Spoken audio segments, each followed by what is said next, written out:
নমস্কার, আমি মিলন মণ্ডল, বারাসাত, ওয়েস্ট বেঙ্গল। নমস্কার। আজকে দেখাবো একটা অল্টো গাড়ি এসছে। এখান থেকে ওয়ারিং পুরো চাবিয়ে দিয়েছে, এটাকে রিপেয়ারিং করা হয়েছে এবং কেটেছে কীভাবে ওয়ারিংগুলো দেখতে পাচ্ছেন।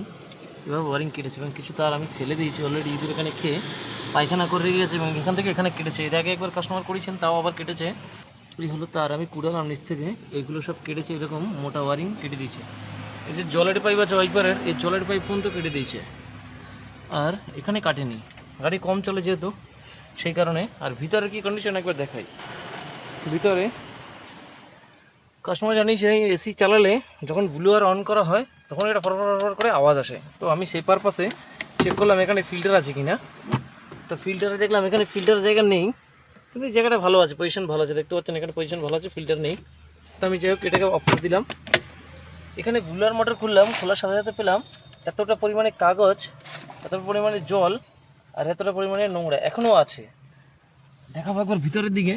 ভিতরে দিকে দেখতে পাচ্ছেন কি পরিমাণে কাগজ এখনো কুচি কুচি রেখে দিয়েছে এবং নোংরা রেখে দিয়েছে। এবং এই ইঁদুর থেকে গাড়িকে বা ওয়ারিং কাটা বা ড্যামেজ করা থেকে বাঁচানোর একটাই উপায়, আপনি গাড়ি যখন পার্কিং করছেন এক জায়গায় অনেক দিন পার্কিং করবেন না।